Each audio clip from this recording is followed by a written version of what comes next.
সুপ্রিয় দর্শক, আবারও ঘুরে ফিরে শেখ হাসিনার প্রত্যর্পণ ইস্যুটি সামনে চলে আসলো। প্রিয় দর্শক, আপনারা জানেন আন্তর্জাতিক অপরাধ ট্রাইব্যুনালে শেখ হাসিনা এবং সাবেক স্বরাষ্ট্রমন্ত্রী আসাদুজ্জামান কামালের ইতিমধ্যে মৃত্যুদণ্ড রায় ঘোষিত হয়েছে। রায় ঘোষণার পর থেকেই আমরা দেখতে পেয়েছি অন্তর্বর্তী সরকারের পররাষ্ট্র উপদেষ্টা থেকে শুরু করে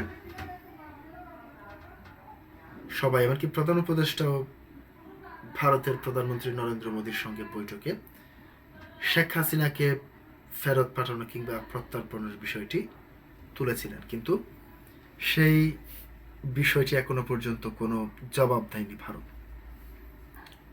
পররাষ্ট্র মন্ত্রণালয়ের পক্ষ থেকে বারবার চিঠি দেওয়া হলো, সেই চিঠি হলেও সেটি চিঠির উত্তর এখনো পর্যন্ত পায়নি বাংলাদেশের পররাষ্ট্র মন্ত্রণালয়। এবার সেই ইস্যুটি আবার সামনে আনলেন বিএনপির স্থায়ী কমিটির সদস্য সালাউদ্দিন আহমেদ। তিনি যে বিষয়টি বলেছেন, শেখ হাসিনার প্রত্যর্পণ চাইবে বিএনপি, কিন্তু প্রত্যর্পণ চাইলেই তো হবে না। বিএনপিকে কি কিংবা বাংলাদেশ সরকারকে কি শেখ হাসিনাকে ভারত সরকার হস্তান্তর করবে আদৌ? সে প্রশ্নটি আপনাদের কাছে রইল।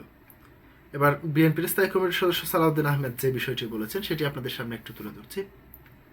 ক্ষমতাচ্যুত প্রধানমন্ত্রী শেখ হাসিনাকে বিচারের মুখোমুখি করতে ভারতের কাছে আনুষ্ঠানিকভাবে প্রত্যর্পণের অনুরোধ জানাবে বিএনপি।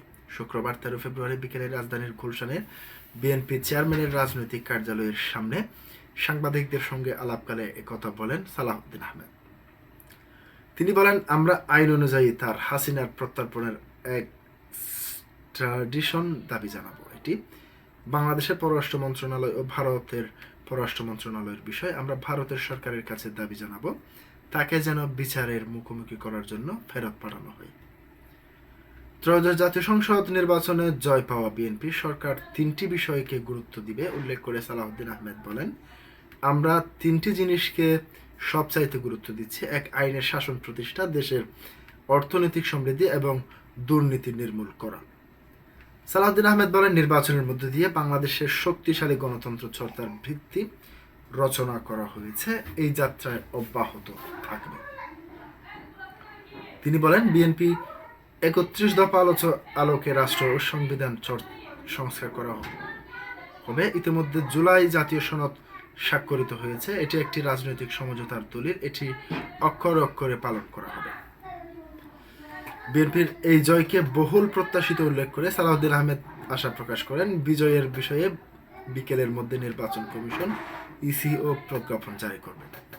সালাউদ্দিন আহমেদ আরও বলেন, বাংলাদেশের সার্বভৌমত্ব ও মর্যাদার ভিত্তিতে বিএনপি সরকার পার্শ্ববর্তী দেশগুলোর সঙ্গে সম্পর্ক বজায় রাখবে, যেখানে সমতা এবং পারস্পরিক সম্পর্কে গুরুত্ব পাবে বলে জানান তিনি। সালাউদ্দিন আহমেদ আরও বলেন, বাংলাদেশের সার্বভৌমত্ব এবং মর্যাদার ভিত্তিতে বিএনপি সরকার পার্শ্ববর্তী দেশগুলোর সঙ্গে সম্পর্ক বজায় রাখবে, যেখানে সমতা এবং পারস্পরিক সম্পর্কে গুরুত্ব পাবে বলেও জানান তিনি।